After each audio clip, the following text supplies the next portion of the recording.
Hello बच्चों, क्या हाल चाल। तो बच्चों, आज के सेशन में हम लोग दिल्ली गवर्नमेंट स्कूल्स के प्री बोर्ड एग्जामिनेशन के इवनिंग शिफ्ट के पार्ट बी के सेक्शन 4 के क्वेश्चन सॉल्व करेंगे।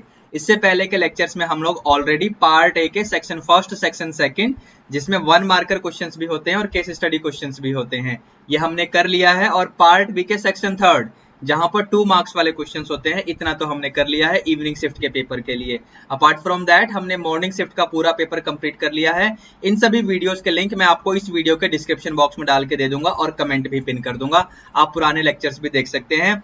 Pre board examination of Delhi government schools are very important for the board examination, ये ध्यान रखना बच्चों, ठीक है। तो without wasting much time in today's session, let's move ahead and let's begin the class for today. तो यहाँ पर जैसा कि आप देख पा रहे होंगे, पार्ट बी सेक्शन 4, ठीक है। चलिए स्टार्ट करते हैं क्वेश्चन नंबर 29 से। सेट ए दिया हुआ है और एक रिलेशन आर है which is defined in A cross ए, ठीक है। और डेफिनेशन इस तरीके से है कि यहाँ पर एक ऑर्डर्ड पेयर दूसरे ऑर्डर्ड पेयर से रिलेट हो रहा है। इस डेफिनेशन के हिसाब से आपको प्रूव करना है कि रिलेशन आर इक्विवेलेंस रिलेशन है, फिर आपको इक्विवेलेंस क्लास भी निकालने के लिए बोला जा रहा है यहाँ पर। तो स्टार्ट करते हैं, सबसे पहले रिफ्लेक्सिविटी की बात करते हैं। तो रिफ्लेक्सिविटी के लिए क्या सिचुएशन होगी, ध्यान से देखना बच्चों, क्योंकि हमें पता है कि रिफ्लेक्सिविटी में ए आर ए ये वाली कंडीशन होती है ना, यानी कोई भी एलिमेंट अपने आप से ही रिलेट होना चाहिए। क्योंकि यहाँ पर एक ऑर्डर्ड पेयर दूसरे ऑर्डर्ड पेयर से रिलेट हो रहा है, सो वी विल सी कि ए कोमा बी वाला जो पेयर है, क्या ये अपने ही साथ रिलेट होगा अंडर द रिलेशन आर। अगर ऐसा होगा तो हम रिफ्लेक्सिव बोल देंगे। अब एक बात सुनना ध्यान से, ऐसा कब होगा, ऐसा कब होगा, तो ऐसा तभी होगा जब रिलेशन की जो डेफिनेशन गिवन है उसको फुलफिल करे। और ये रही डेफिनेशन, यहाँ पर मैंने हैशटैग लगा दिया। अब इस डेफिनेशन के अकॉर्डिंग क्या हो रहा था, ध्यान से देखना, a plus D equals B plus C, यानी पहले वाले पेयर का जो फर्स्ट कंपोनेंट है और दूसरे वाले पेयर का जो सेकंड कंपोनेंट है, इन दोनों को ऐड कर दो, यानी a plus D will be equal to B plus C. जो रिमेनिंग कंपोनेंट्स है दोनों पेयर में, उनका भी एडिशन कर दो और इनको इक्वल रख दो। ये तो डेफिनेशन है। अब इस डेफिनेशन के अकॉर्डिंग अगर मैं यहाँ पर काम करूं तो यहाँ से क्या बनेगा, a प्लस बी, भाई पहले का पहला और दूसरे का दूसरा एलिमेंट, ठीक है। दोनों का sum should be equal to पहले का दूसरा प्लस दूसरे का पहला एलिमेंट, समझ रहे हो। तो a plus B will be equal to B plus A, ये तो बिल्कुल जस्टिफाइड है, इसमें तो कोई प्रॉब्लम है नहीं, ये तो हमेशा होगा। और अगर ये हमेशा होगा तो हम ये तो कंक्लूड कर सकते हैं ना कि a plus B equals B plus A will imply a comma B under the relation R will associate with itself, यानी a कोमा बी। अब बस अगर इतना काम हो गया तो यहाँ से आप डिक्लेयर कर दो कि R आपका रिफ्लेक्सिव है। बात समझ आ रही है सभी को। अब आगे बढ़ते हैं, जरा सिमिट्री को भी देख लेते हैं। तो सिमिट्री में क्या होगा बच्चों, तो अगर कोई भी रिलेशन सिमिट्रिक होता है तो हम क्या देखते हैं, हम बोलते हैं कि अगर a कोमा बी वाला, हम बोलते हैं कि a कोमा बी अगर रिलेशन में है तो b कोमा a भी रिलेशन में होगा, ऐसे देखा जाता है। ये तो नॉर्मल एलिमेंट्स की बात हो रही है बच्चों, यानी इसका मतलब है a आर बी और इसका मतलब है b आर है ना। तो हम लोग सबसे पहले एज्यूम करेंगे कि भाई मान लो a comma B will be related with c comma D under the relation, ठीक है। तो डेफिनेशन जो हमने अभी देखा उसके according a plus D will be equal to B plus C. बात समझ आ रही है सभी को, ठीक है। तो यहां से हमें क्या चाहिए, तो हमें चाहिए होगा कि c comma D must be related with a comma B under the relation R, यानी ऐसे हमें मिलना चाहिए। और ऐसे कब मिलेगा, तो ऐसे तब मिलेगा जब c plus B will be equal to d plus A. बात समझ आ रही है। अब एक बार ध्यान से देखना, जो आपको यहाँ पर रिजल्ट मिला था by the definition of the relation a plus D equal to B plus C, इसको ना साइड चेंज कर दो बच्चों। साइड चेंज करने का मतलब b plus C equals a plus D ऐसे लिख दो, और b प्लस सी को c प्लस बी लिख सकते हैं कि नहीं, ऐसे ही a प्लस डी को d प्लस ए लिख सकते हैं कि नहीं, तो लिख सकते हैं ना। ये देखो ये ऐसा ही है और ऐसा ही है, तो बस हमारा काम हो चुका है, यानी हमने ये दिखा दिया है कि रिलेशन R आपका सिमेट्रिक हो गया। बात समझ आई। सो डिक्लेयर कर दो कि R is symmetric. So let me right R is symmetric, ठीक है बच्चों। अब बारी है ट्रांजिटिविटी की, तो ट्रांजिटिविटी भी देख लेते हैं बच्चों। तो ट्रांजिटिविटी के लिए हम यहाँ पर दो पेयर ले लेंगे। सबसे पहले कि a comma B will be related with c comma D, ठीक है, and c comma D will be related with e comma f। अब यहाँ पर e कोमा f क्योंकि एक नया ही इंट्रोडक्शन है, सो लेट मी एज्यूम कि a b c d e f ये सभी सेट ए से ही आएंगे। ठीक है बच्चों। अब ट्रांजिटिविटी में होता क्या है बच्चों, अगर आपको ध्यान हो तो ट्रांजिटिविटी में कंडीशन ये कहती है कि if A R B and B R C, if A R B and B R C, अगर ये दोनों है then we have to search for A R C, और अगर ऐसा होगा तो हम रिलेशन को ट्रांजिटिव बोलेंगे। ठीक है, तो यहाँ पर जो भी डेफिनेशन हमने लिखी है उसके अकॉर्डिंग एक बार देखना ध्यान से कि क्या ऐसे बनेगा कि नहीं, कि a plus D will be equal to B plus C and c plus F will be equal to d plus E. समझे? इसकी हेल्प से और इसकी हेल्प से हमने ये रिजल्ट लिखा बच्चों। ठीक है, अब यहाँ पर अगर इन दोनों को हम ऐड कर दें, यानी a plus D plus C plus F will be equal to B plus C plus D plus E, ऐसे कर दें तो दोनों तरफ कुछ ना कुछ तो कैंसिल होगा। ये d कैंसिल हो रहा है और ये c भी कैंसिल हो रहा है, तो हमें मिल क्या रहा है बच्चों, तो हमें मिल रहा है a plus F equals B plus E. तो यहां से क्या इसे ऐसे लिखना पॉसिबल है या नहीं, ये बताओ बच्चों, ऐसे लिखना पॉसिबल है या नहीं। डेफिनेशन ऑफ द रिलेशन के अकॉर्डिंग तो बिल्कुल पॉसिबल है, और अगर पॉसिबल है तो बस बात बन गई कि आर आपका ट्रांजिटिव है। बात समझ आ रही है? And hence we can conclude कि रिलेशन आर आपका इक्विवेलेंस है। Relation R is equivalence relation as R is reflexive, symmetric and transitive। बात समझ आ रही है बच्चों? ठीक है, अब इसके बाद हमें यहाँ पर इक्विवेलेंस क्लास निकालने के लिए भी बोला गया है, तो जैसा कि आप यहाँ पर देख पा रहे हैं 2,5 के लिए हमें इक्विवेलेंस क्लास निकालना है। तो हम लोग यहाँ पर क्या करेंगे बच्चों, सबसे पहले यहाँ पर एज्यूम कर लेते हैं कि a, b under the relation R will be associated with 2,5। ठीक है, तो डेफिनेशन के अकॉर्डिंग यहाँ पर क्या बनेगा बच्चों, तो डेफिनेशन के अकॉर्डिंग बनेगा a प्लस 5 इक्वल्स, ठीक है, तो b माइनस ए क्या बनेगा, 2 माइनस 5 दैट इज -3। ठीक है, तो हमें a और b ऐसे एलिमेंट सर्च करने हैं सेट a में से ताकि a माइनस बी की वैल्यू -3 आए। ठीक है, तो सेट A आपके पास क्या है, तो 1, 2, 3 से लेकर 9 तक। तो यहां से अगर मैं A की वैल्यू 1 लूंगा तो B क्या लेना पड़ेगा ताकि A माइनस बी आपका -3 बने बच्चों, ये ध्यान रखना। बस इसके अकॉर्डिंग आपका इक्विवेलेंस क्लास आ जाएगा। तो चलता हूं मैं आपको लेकर अगले पेज पे लास्ट में यहाँ पर, तो ये रहा आपका इक्विवेलेंस क्लास ऑफ 2,5। तो यहाँ पर जैसे ही हम A की वैल्यू 1 लेंगे तो B हमें 4 लेना पड़ेगा ताकि A माइनस बी -3 बन जाए। समझे? ऐसे अगर 2 लेंगे तो ये 5 हो जाएगा, और अगर 3 लेंगे तो ये 6 बनेगा, 4 लेंगे तो आपका ये 7 बनेगा, और अगर हम यहाँ 5 लेंगे तो ये 8 बनेगा, और अगर हम 6 लेंगे तो ये 9 बनेगा। अब एक और बात, अगर हम फर्स्ट एलिमेंट यानी A की जगह 7 लेंगे तो B की जगह 10 लेना पड़ेगा, तो 7 माइनस 10 यानी A माइनस बी -3 तो हो जाएगा, लेकिन इन दैट केस जो एलिमेंट 10 होगा वो सेट A में प्रेजेंट नहीं होगा। सेट A को यहाँ पर देख सकते हो आप लोग। तो इसलिए हम लोग क्या करेंगे, ये 7,10 या ऐसे ही आगे 8,11 इन सब को हम नहीं ले पाएंगे, तो बस यहीं पर आप इस कर्ली ब्रैकेट को बंद कर दो। तो ये आपका आंसर आ गया इक्विवेलेंस क्लास के लिए। ठीक है बच्चों, डन। तो क्वेश्चन नंबर 29 हमने सॉल्व कर लिया। अच्छा क्वेश्चन था, थोड़ा सा लेंदी था और कुछ नया भी था। अब आगे बढ़ते हैं, अगले क्वेश्चन को देखते हैं। इसमें क्या बोला हुआ है, हमें डिफरेंशिएट करना है इस फंक्शन को विद रिस्पेक्ट टू x। तो सबसे पहला तो काम ये करो बच्चों कि इस फंक्शन को ना y एज्यूम कर लो सबसे पहले। ठीक है, अब यहाँ से लॉगरिथम लेंगे हम लोग। ठीक है, तो लॉग जैसे ही अप्लाई करेंगे ना इस पूरे के ऊपर, यानी log on x minus 1 into x minus 2 upon x minus 3 upon x minus 4 upon x minus 5 और पूरे का लगा है अंडर रूट। ठीक है, तो लॉगरिथम की प्रॉपर्टी की हेल्प से सबसे पहले तो ये अंडर रूट जो है ना ये आगे आ जाएगा। अंडर रूट का मतलब पावर 1/2। ठीक है, इसको हमने आगे लिखा, ब्रैकेट लगाओ, log of numerator upon denominator. तो न्यूमरेटर का क्या हो जाएगा, log x minus 1 into x minus 2 minus log of denominator यानी x minus 3 into x minus 4 into x minus 5। ठीक है, अब मल्टीप्लीकेशन वाली भी प्रॉपर्टी लगा लेंगे हम लोग लॉगरिथम की। So that will give us log of x minus 1 plus log of x minus 2 minus log of x minus 3 minus log of x minus 4 minus log of x minus 5।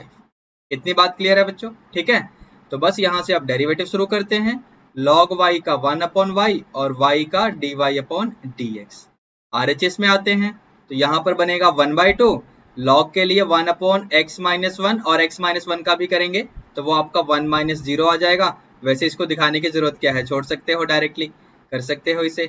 ऐसे log x minus 2 का ये हो जाएगा और ये हो जाएगा 1 upon x minus 3 और ये हो जाएगा 1 अपॉन x माइनस 4 और ये हो जाएगा 1 अपॉन x माइनस 5, इस तरीके से। ठीक है बच्चों, अब चाहो तो इसका एलसीएम ले लो, मैं तो नहीं चाहता, तो मैं क्या करूंगा, dy upon dx is equal to सीधा क्रॉस मल्टीप्लाई कर देंगे तो y अपॉन 2 आ जाएगा, तो 1/2 और y की वैल्यू क्या थी उसे हम पुट कर देंगे, तो that is x minus 1 into x minus 2 upon में 3 फैक्टर और भी हैं, that is x minus 3, x minus 4 और ये आपका x माइनस 5। पूरे का आप अंडर रूट लगा दो ऐसे और ये करली ब्रैकेट में जो भी गिवन है उसको लिख दो। So that is 1 upon x minus 1 plus 1 upon x minus 2 minus 1 upon x minus 3।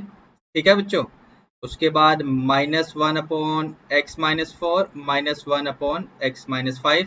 अपना करली ब्रैकेट बंद करो और बस ये आपका आंसर हो गया इस क्वेश्चन के लिए, यानी क्वेश्चन नंबर 30 भी हमने सॉल्व कर लिया बच्चों। ठीक है, अब इसके बाद अगले क्वेश्चन की तरफ बढ़ते हैं, यानी क्वेश्चन नंबर 31। देखते हैं इसमें क्या बोला हुआ है।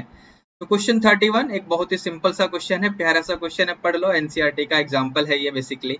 तो हमें डेरिवेटिव फाइंड करना है x की पावर 2/3 प्लस y की power 2/3 is equal to a की पावर 2/3। डायरेक्ट क्वेश्चन है, सीधा डिफरेंशिएशन शुरू कर दो, यानी differentiating with respect to x। तो जैसे हम डेरिवेटिव शुरू करेंगे ना तो क्या बनेगा आपका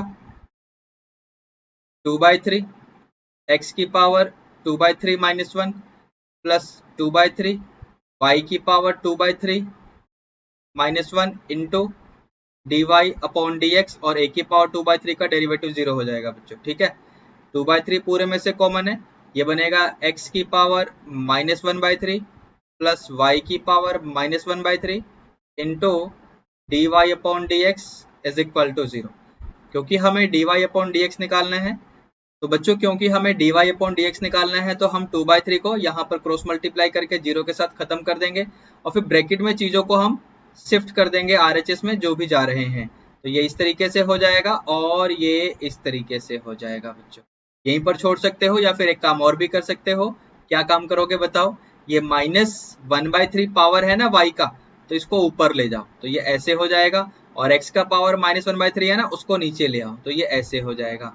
अब इसके आगे फर्दर आप क्या लिख सकते हो, तो माइनस y अपॉन एक्स पूरे की power 1/3 that is cube root of this value. बात समझ आ रही है? तो ये आपका आंसर आ जाएगा क्वेश्चन नंबर 31 के लिए।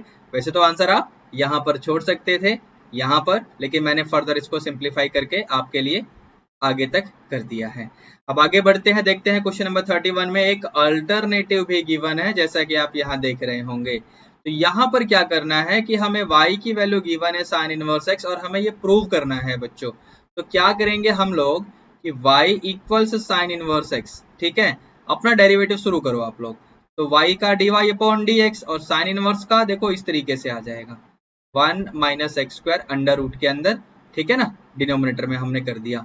अब यहाँ से जो प्रूव करना है वहां तक पहुंचने के लिए हमें डबल डेरिवेटिव का भी यहाँ पर यूज करना पड़ेगा। तो मैं डबल डेरिवेटिव यहीं से स्टार्ट कर सकता हूँ, लेकिन ध्यान रखना हम क्रॉस मल्टीप्लाई करके और तब डबल डेरिवेटिव स्टार्ट करेंगे, है ना, यानी एक बार और हम x के रेस्पेक्ट में डेरिवेटिव करेंगे, इससे आपका काम आसान हो जाएगा। अगर डायरेक्टली इसी वाले स्टेप में अगर आप डेरिवेटिव शुरू कर देंगे ना तो आपका काम हो तो जाएगा क्वोशिएंट रूल की हेल्प से, लेकिन थोड़ा सा कॉम्प्लेक्स बन जाता है। इसलिए मैं क्या करता हूँ, क्रॉस मल्टीप्लाई करके तब डेरिवेटिव शुरू करता हूँ। तो चलिए स्टार्ट करते हैं बच्चों। तो ये अंडर रूट वाला तो बाहर ही रहेगा, dy अपॉन dx का d2y अपॉन dx2 हो जाएगा। प्रोडक्ट रूल ऑफ डेरिवेटिव लग रहा है बच्चों। ये dy अपॉन dx बाहर, रूट वाले का करोगे तो 1/2 ऐसे आएगा और फिर 1 का 0 माइनस एक्स स्क्वायर का इस तरीके से, ठीक है, इज इक्वल टू इस 1 का डेरिवेटिव 0 आ जाएगा। यहाँ पर ध्यान से देखिए ये 2 और ये 2 कैंसिल होंगे, ठीक है बच्चों। तो उसके बाद हम लोग एक बार और यहाँ से ये एलसीएम ले लेंगे, तो under root 1 minus X square और ये under root 1 minus X square, ये दोनों मिलकर 1 माइनस एक्स स्क्वायर इंटू ये रहा आपका डबल डेरिवेटिव, ठीक है। ये माइनस एक्स ब्रैकेट में बचेगा और ये D Y upon D X दिख रहा है आपको, यानी ये हो जाएगा minus X into D Y upon D X, और आर एच एस में ऑलरेडी 0 है, तो बस यहाँ पर लिख दो हेंस प्रूव्ड, आपका काम हो चुका है बच्चों, है ना। कौन सा क्वेश्चन छोटा था, ये वाला या पिछले वाला? डिसीजन बहुत इंपॉर्टेंट है बेटा। चलिए 32 में आ जाते हैं। यहाँ पर प्रूव करना है कि ये जो फंक्शन दिया हुआ है जिसका वेरिएबल थीटा है, यानी यहाँ पर एक्स के रेस्पेक्ट में डिफरेंशिएशन नहीं होगा। डिफरेंशिएशन ये क्यों बोला मैंने, क्योंकि यहाँ पर आपसे इंक्रीजिंग फंक्शन के बारे में पूछा गया है, जिसके लिए हम फर्स्ट डेरिवेटिव को पॉजिटिव प्रूव करते हैं इन द गिवन इंटरवल। तो चलिए स्टार्ट करते हैं। यहाँ पर डेरिवेटिव लेंगे किसके रेस्पेक्ट में, एक्स के रेस्पेक्ट में तो नहीं आएगा, है ना, थीटा के रेस्पेक्ट में आएगा। तो यहाँ पर तो हमें लगाना पड़ेगा क्वोशिएंट रूल, यानी 2 प्लस कॉस थीटा का होल स्क्वायर, ठीक है, 2 प्लस कॉस थीटा आपका as it is, 4 sine theta का हो जाएगा 4 कॉस थीटा, ठीक है। इसके बाद क्या होगा बच्चों, minus 4 sine theta as it is, और 2 प्लस कॉस थीटा का भी करेंगे तो वहां से 2 का 0 और कॉस थीटा का माइनस साइन थीटा आ जाएगा, और फिर ये माइनस थीटा भी है तो इसका -1 बन जाएगा, ठीक है बच्चों। अब यहाँ से सिंप्लीफाई करना है, एक बार न्यूमरेटर को देख लेते हैं क्या होने वाला है। तो दैट विल बी 4 टू ज़ा 8 कॉस थीटा, ठीक है, प्लस 4 कॉस स्क्वायर थीटा। यहाँ पर क्या आएगा, प्लस 4 साइन स्क्वायर थीटा, मैंने 4 कॉमन ले लिया है, ठीक है ना, अच्छा किया ना।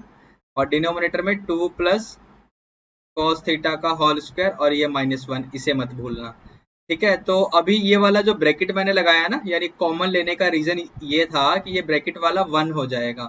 तो एज सच हमें क्या मिलने वाला है, हमें मिलने वाला है 8 cos theta plus 4 upon denominator और ये -1। तो यहाँ से ना एलसीएम भी ले लो, और एलसीएम लेने के साथ साथ इसका होल स्क्वायर भी खोल दूंगा मैं, दो काम एक साथ करूंगा। तो ये बनेगा आपका -4 minus cos square theta -4 cos theta, A plus B का होल स्क्वायर खुलेगा बच्चों, यहाँ पर एक बार आप देख लो, A square plus B square plus 2ab, ठीक है। तो सही किया हुआ है ना, -1 से मल्टीप्लाई कर दिया यानी एलसीएम ले लिया। डिनोमिनेटर में 2 प्लस कॉस थीटा का होल स्क्वायर, न्यूमरेटर में एक बार ध्यान से देखो, ये 4 और 4 कैंसिल होगा, और भी कुछ चीजें हो रही हैं उनको भी हम कर लेते हैं। तो यहाँ पर 8 cos theta minus 4 cos theta, that means it is 4 cos theta, and then we have minus cos square theta also present in the numerator. In the denominator we have 2 plus cos theta whole square, and that can be written as cos theta 4 minus cos theta। समझे, हमने cos theta common ले लिया और denominator में 2 plus cos theta का whole square. अब आपको पता होगा बच्चों cos थीटा की वैल्यू देखो इस इंटरवल में होती है for all theta belonging to real angles, ठीक है। हमारे पास यहाँ पर जो एंगल्स हैं वो इस इंटरवल से हैं, 0 से π/2 क्लोज इंटरवल। तो इस इंटरवल में या ओवरऑल रियल नंबर के इंटरवल में cos थीटा के एंटायर डोमेन में भी cos थीटा की वैल्यू -1 से 1 के बीच में होती है। तो इसलिए यहाँ से कंक्लूजन तो ये है कि 4 माइनस cos थीटा कभी भी नेगेटिव होगा ही नहीं, यानी ये हमेशा पॉजिटिव ही होगा। बात समझ आ रही है, एक बात तो ये। दूसरी बात, डिनोमिनेटर में यानी 2 प्लस कॉस थीटा का होल स्क्वायर, अगर इसको देखोगे तो ये भी कभी भी नेगेटिव नहीं होगा, ये भी हमेशा पॉजिटिव ही होगा बच्चों। तो दैट मीन्स सिर्फ cos theta in the derivative, this cos theta in the derivative will decide कि आपका जो डेरिवेटिव है वो पॉजिटिव आएगा या नेगेटिव आएगा। लेकिन अब हम पहुंचते हैं अपने इंटरवल को देखने, जिसको मैंने यहाँ पर हाईलाइट किया हुआ है। तो इस इंटरवल में कॉस थीटा आपका पॉजिटिव होता है, so therefore dy upon d theta will be positive in the given interval, that is in 0 से π/2, and hence हम conclude कर देंगे कि y is an increasing function in the interval 0 से π/2। बात समझ आ रही है सभी को बच्चों? तो ये क्वेश्चन भी सॉल्व हो गया, क्वेश्चन नंबर 32। अब आगे बढ़ते हैं, क्वेश्चन नंबर 33 देखते हैं इसमें क्या बोला हुआ है। तो 33 आपका इंटीग्रेशन का क्वेश्चन है, बहुत ही अच्छा क्वेश्चन है, सिंपल सा। कैसे करोगे? तो सबसे पहले तो बच्चों यहाँ पर 0 से π/2 इसे आप लिख लो, देखो ऐसे sin square x into sine x, समझे? ट्रिग्नोमेट्रिक फंक्शन में even power type and odd power type आपको पढ़ाया हुआ है। प्लेलिस्ट का लिंक आपको मिल जाएगा इस वीडियो के डिस्क्रिप्शन बॉक्स में। यहाँ पर कॉस स्क्वायर को ना ऐसे कर लो, ठीक है। और अब क्या करोगे, मेरे ख्याल में आप लोग समझ गए होंगे मैं क्या करने वाला हूँ। अब यहाँ पर हम लोग सब्स्टिट्यूशन अप्लाई करेंगे। हम cos x को ना यहाँ पर t पुट कर देंगे, so therefore we will have minus sine x into d x will be equal to d t. तो माइनस को मैंने डी टी के साथ में रखा। अब लिमिट भी देख लेते हैं, अगर x 0 है तो t आपका आएगा cos 0 यानी 1, एंड अगर x आपका π/2 यानी अपर लिमिट है तो t आपका आएगा cos π/2 यानी 0। ये सारा काम तो करके साइड में रखो। और अब यहाँ पर आ जाओ, तो ये आपकी लिमिट्स चेंज हो रही हैं। यहाँ पर 1 आएगा, यहाँ पर 0 आएगा, 1 माइनस टी स्क्वायर और ये माइनस डी टी। अगर आपका मन करे तो यहाँ पर लिमिट चेंज कर सकते हो, क्योंकि छोटा नंबर नीचे होना चाहिए। तो इस वजह से ये 0 से 1 तो बनेगा, लेकिन बाहर एक नेगेटिव आ जाएगा और ये आपका है 1 माइनस टी स्क्वायर और ये माइनस डी टी। तो ये माइनस डी टी का माइनस और ये बाहर वाला माइनस हम प्लस कर देंगे। और फिलहाल इंटीग्रेशन शुरू करते हैं 1 का t, और ये हो जाएगा t³/3, जिसपे हमें लगाना है ये वाला लिमिट। तो अपर लिमिट लगाओगे तो 1 माइनस 1³/3 यानी ऐसे आ जाएगा, माइनस लोअर लिमिट में तो 0 ही बनेगा। अब इसका एलसीएम ले लो, तो दैट इज 3 माइनस 1/3 यानी 2/3। So that will be the answer of question number 33। ठीक है बच्चों, अब आगे बढ़ते हैं, अगले क्वेश्चन में देखते हैं क्या दिया हुआ है। तो यहाँ पर एक अल्टरनेटिव है, तो इस अल्टरनेटिव को कैसे सॉल्व करना है बच्चों। तो बच्चों यहाँ पर सबसे पहले ना हम लोग इस प्रॉपर्टी का यूज करेंगे। देखो ऐसे, ये क्या होता है, तो ये fx होता है। अब ये यहाँ पर पावर में आपको दिख रहा है ना ये लॉग, तो यहाँ पर बेस e होना चाहिए, अंडरस्टूड है वो।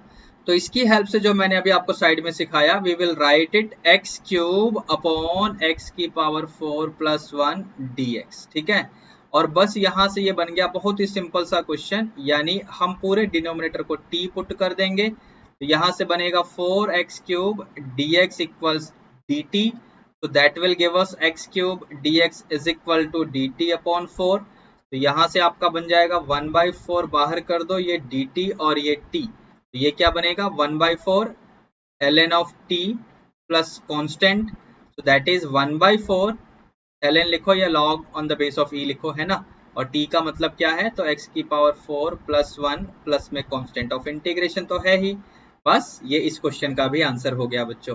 ठीक है, अब आगे बढ़ते हैं, यानी नेक्स्ट क्वेश्चन में देखते हैं क्या दिया हुआ है। सो क्वेश्चन नंबर 34, हमें एरिया फाइंड करना है। ये पैराबोला है और ये लाइंस हैं with x axis in the first quadrant. तो सबसे पहले मैं अपना वाई एक्सिस एक बार बना लूं, ठीक है, और ये रहा आपका एक्स एक्सिस। और क्योंकि आपका पैराबोला टुवर्ड्स एक्स एक्सिस बनेगा, तो इस तरीके से बनेगा, वर्टेक्स ओरिजिन पे है। अब यहाँ पर x = 2, ये रहा x = 2 एंड x = 4। तो ये रहा आपका x = 4। तो यहाँ पर एरिया हमें विद एक्स एक्सिस निकालना है इन द फर्स्ट क्वाड्रेंट। तो बेसिकली ये वाला एरिया आपको फाइंड करना है बच्चों। This area you have to obtain. This is y² = 9x। ठीक है, y एक्सिस ओरिजिन, इनको भी लोकेट कर दो। तो यहाँ पर जब हम एरिया लिखेंगे, so that will B obtained between the limit 2 से 4 y dx, that will B 3√x dx। ठीक है, 3 बाहर करो, √x का क्या आ जाएगा, x⁴ 3/2 यानी दैट विल बी 2/3। और ये रहा आपका लिमिट 2 से 4। ठीक है, बाहर 2 बचेगा, यहाँ पर 4⁵3/2, 4⁵3/2 माइनस 2⁵3/2।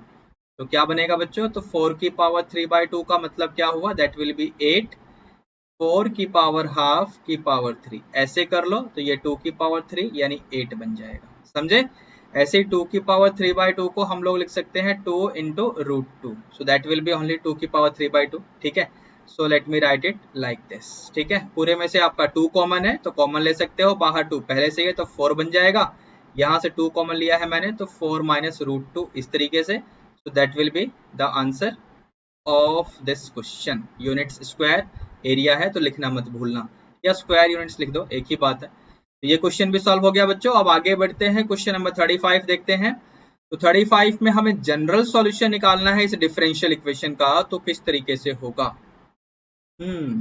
तो कौन सा डिफरेंशियल इक्वेशन है बच्चों? एक काम करो, दोनों तरफ cos स्क्वायर x से ना डिवाइड कर दो, दोनों तरफ, LHS में भी RHS में भी, ठीक है। तो जैसे ही cos स्क्वायर x से डिवाइड करोगे ना, तो यहाँ से cos स्क्वायर x तो हटेगा, लेकिन y upon cos square x क्या होगा? वो that will be secant square x into y, और RHS में tan x upon cos square यानी tan x into secant square x, ठीक है। अब बेटा इसको कंपेयर करो dy upon dx plus p of x into y is equal to q of x के साथ। तो यहाँ से कंपेयर करोगे तो अब आप लोग समझ गए होंगे क्या कि ये लीनियर है ना। तो function p and function q मैंने यहाँ पर आपके लिए लिख दिया, ठीक है बच्चों।